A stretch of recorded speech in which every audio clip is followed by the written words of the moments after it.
Hi, friends. It's Miss Kirk. I wanted to reach out and try to answer all of your questions about AP language and composition.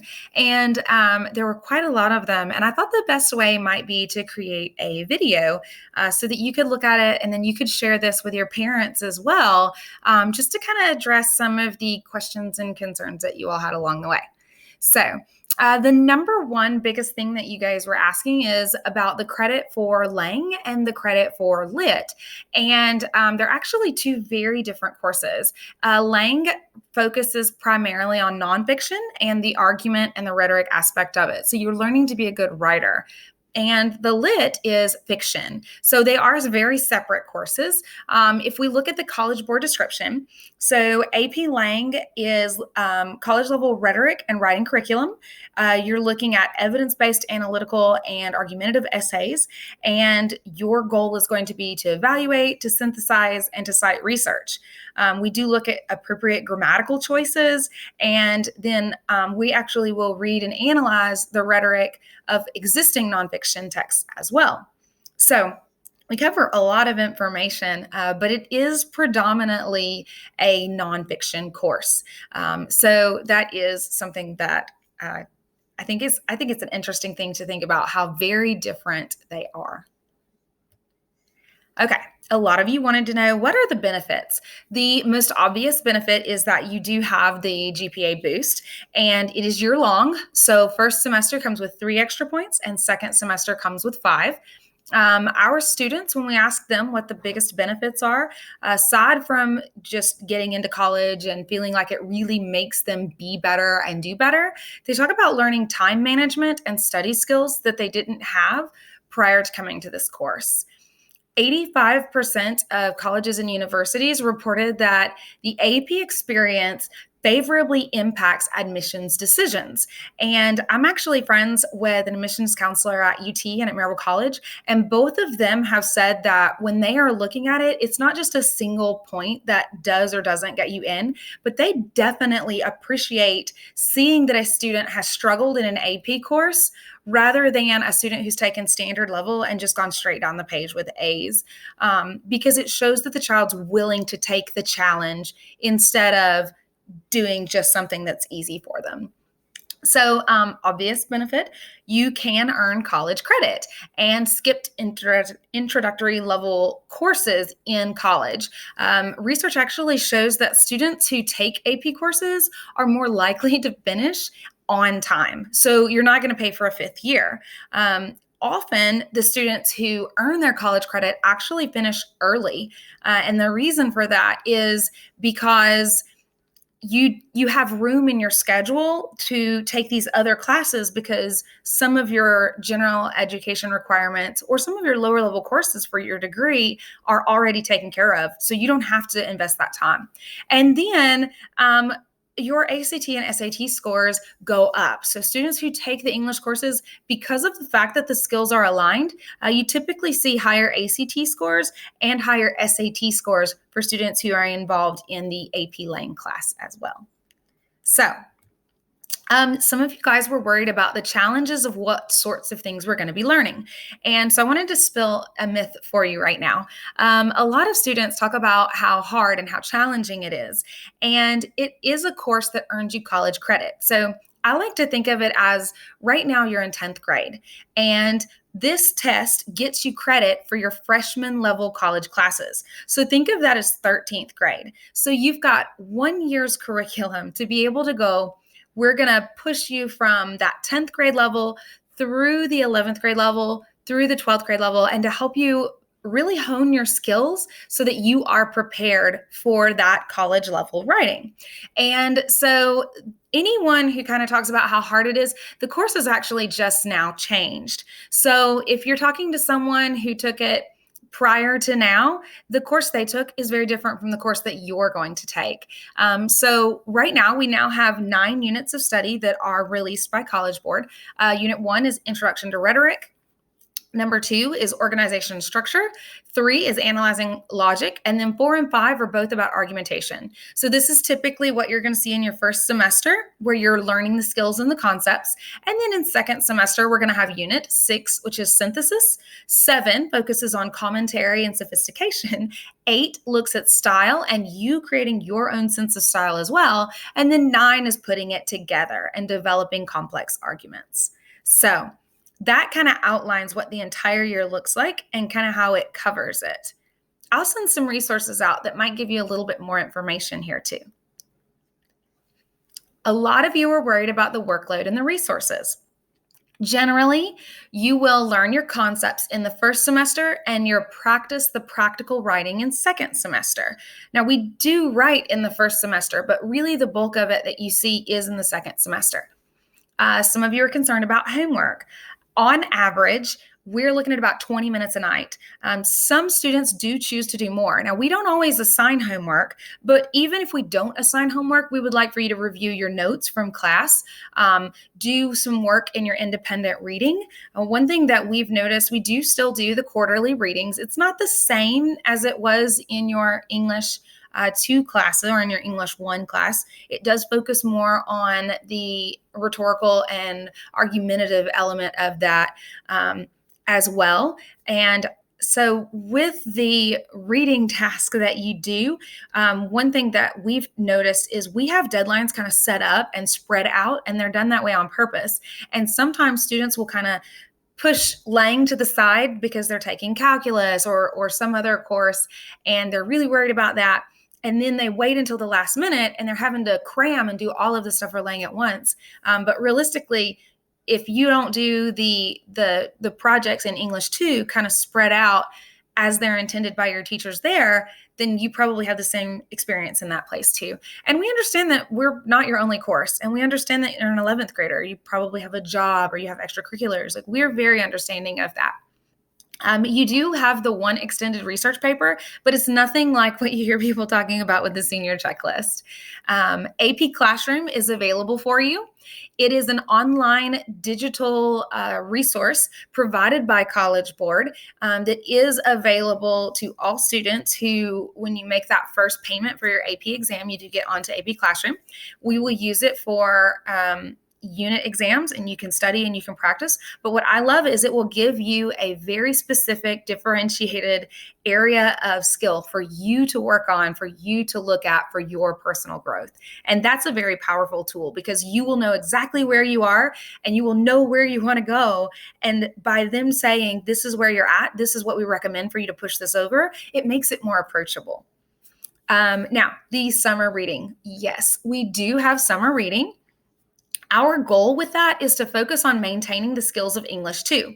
Sometimes what we see is the students will really study and really learn it, and they'll have it and they'll own it and they'll take the test and then completely forget it by the time the next one rolls around. So we do have the chapters from the textbook that are the skills that you've already learned, and we want you to look at those skills. We ask that you take notes on them and that you practice the vocabulary over the summer. So realistically, if you've just taken notes over those chapters, we do go back over that first chapter in the first week of the course, so you have the opportunity to really interact with that. We also provide a Nearpod and a video that goes over the chapter as well. So if you look at it and you have a question or you don't understand, we have tools there, and it's all housed on Google Classroom, so you can reach out to Mr. Wickert and I at any time. And then the third piece is we ask that you read The Great Gatsby and then apply the skills so that you can see the transition from English 2 to English 3. And we'll address that in class with our first unit of study as well. So some of our students have actually finished that before the end of their English 2 year because we do hand that out. So once you've taken your EOC, Mrs. Bayola and Ms. Clark have absolutely been wonderful. Last year, they actually allowed their students to work on these in their classrooms. And that's a powerful thing because they are there to help you, to ask you questions, or you can ask them questions. You can come and ask us questions. We had some students who were finished before the end of the school year, and it was on Google Classroom. They submitted it, and it was brilliant. And then we had some who who decided to wait, and then they submitted it right before school. So it's really kind of up to you how you choose to do that. But again, the point is maintaining those skills so that you can kind of remember what it is. If you just do a little bit looking at it, 15, 20 minutes a day throughout the summer, that's going to be a lot better than you coming back in on day one of the class and you have forgotten what rhetorical devices are, or you have forgotten what goes in a rhetorical précis. So a lot of you guys said that you wondered if you were good enough. And I really want you to know that absolutely you are good enough.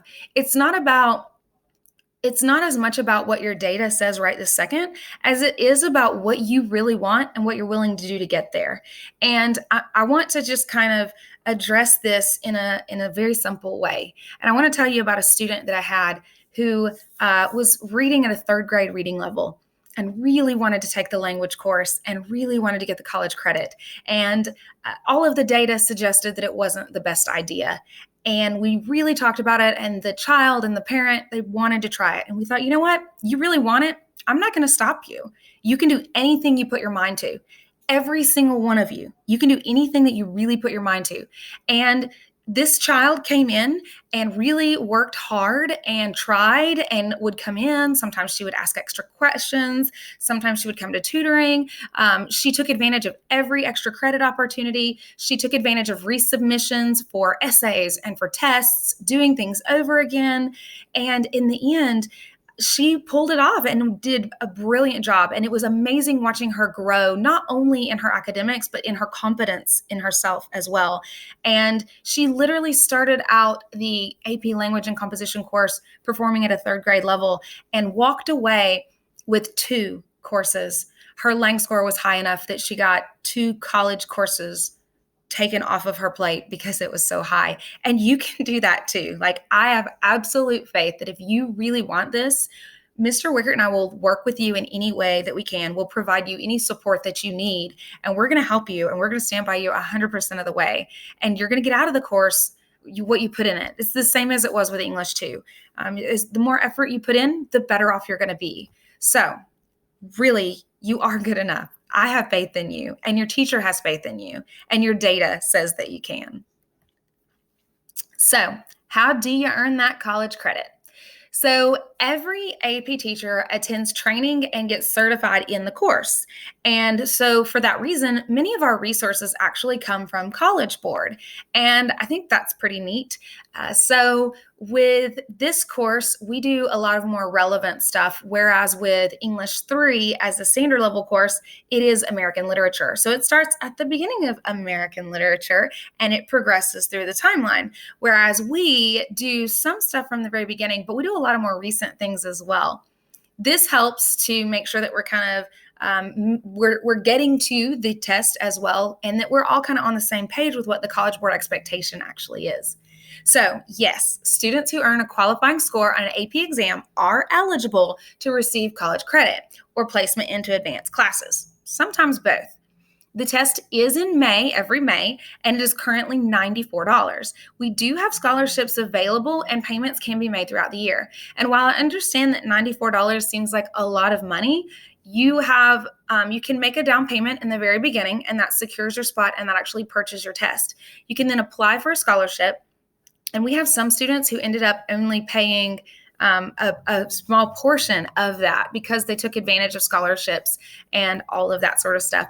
But I am going to point out that this is actually a substantial discount because as of today, and I looked this up to make sure, the average cost of a college credit hour is $594 in the United States.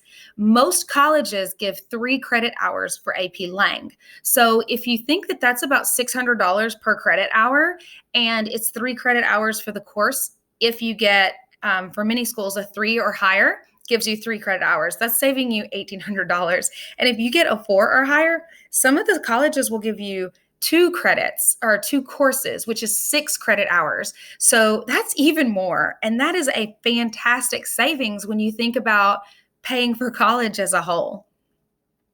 Okay.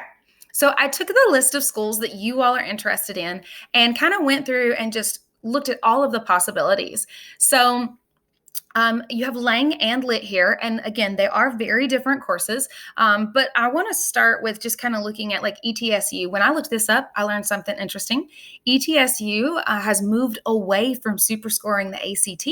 So if you get a 3 on the AP Lang test, which this is not the ACT test, but I thought it was interesting that I learned that, and I thought you might want to know as well. So double check all of yours, because with the ACT standards, the schools might not be super scoring, and some of them are super scoring that didn't before.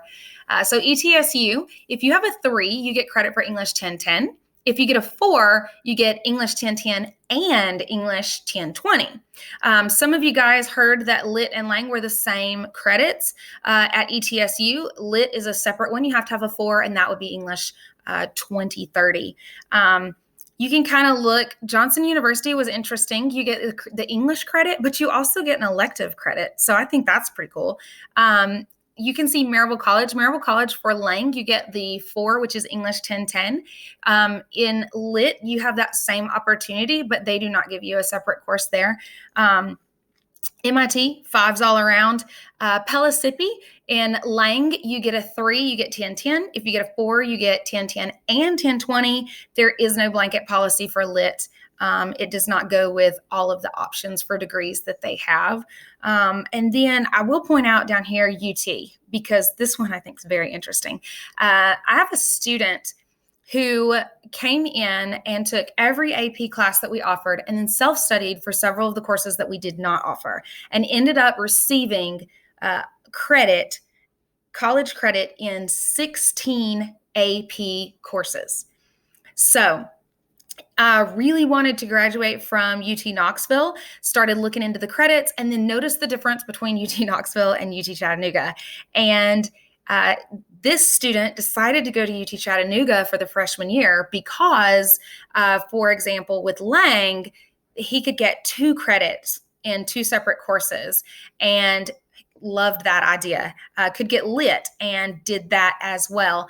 And so the student went into Chattanooga and actually had enough college credit to enter, I want to say it was at the junior year, the very next year. So it would have been his sophomore year, but he had so many credits under his belt already. He transferred to UT Knoxville, entered into a program, and in 18 months walked away with a master's in engineering. So super exciting opportunities there about getting college credit and just kind of looking at where you want to go and what your opportunities are for college credit for wherever you want to be. So hopefully this chart helps. And if you are interested in school that's not on here, I will provide you with the resource so you can look that up.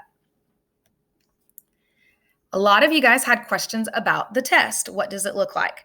So the test is new this year. There are 2 parts. That first part is multiple choice, 45 questions in 1 hour. There are 2 major divisions. The first one is going to be the analysis of the argument and the rhetoric and all of those pieces. Okay, so they're reading-based questions. And then you're going to have writing-based questions that ask you to imagine that you're the writer and to look at the revisions. And so that is completely new. It hasn't been on there before. I'm excited to see it. Then the second part after your break is essays. They do recommend 40 minutes for your draft. They are graded as a draft, and you have a total of 2 hours and 15 minutes. So you'll write a synthesis question. You've got 6 to 7 texts. They're going to talk about something. You are going to present an argument using the evidence from the sources that they gave to you. You have to use at least 3. For rhetorical analysis, you're going to look at a nonfiction text, and then you're going to evaluate the author's way of reaching or achieving his or her purpose and their effectiveness. So you're essentially looking at what did the author do, why did the author do it, and how did it contribute to audience movement in the end. And then the third question is argument. So you are given a topic and some sort of very small stimulus, and then you come up with evidence from anything in your experience to kind of support whatever your claim is. So the only other thing is rubrics. So some of you had said that you were worried about the rubrics. This is the new rubric. Again, this is effective this year. So anybody prior to now is telling you information that's old and doesn't apply to you. So the first thing is thesis statements, responding to the prompt with a defensible thesis. So you need to be on topic and you need to tell us what you're talking about. And if you've been doing the rhetorical précis in English too, that right there, check mark, you got it. Row B is evidence and commentary. It's making sure that you are pulling strong evidence out of the texts and then that you are looking at how your evidence proves your claim. So you want to link each body section. If it's a body paragraph, maybe you've got 3 paragraphs coming to support this claim, however you choose to do it, all of those need to present a line of reasoning that kind of brings it together. And a little note here about grammatical errors that interfere with understanding, you can't get a 4 on that. The last one is sophistication. Sophistication is essentially making sure that you are writing at the college level. You are using your own rhetorical devices, you have a clear argument, you have a very clear line of reasoning, you're able to identify the complexities and the tension in the situation and bring it all together. So I believe that takes care of every question that was on the list. And I know that this took a little bit longer than maybe you wanted it to, but hopefully I've answered every question. I've allayed your fears a little. I've dispelled some myths. And if you have any questions at all, please feel free to reach out at any time. I am so excited about the AP Language and Composition curriculum. It is my passion. I really believe it's the one skill that is going to have the greatest influence on your life because you are learning to really read and analyze, to critically think about the information presented to you, to problem solve, and to draw your own conclusions as well. So I'm super excited about seeing you in AP Language and Composition, and I will talk to you soon. Bye-bye.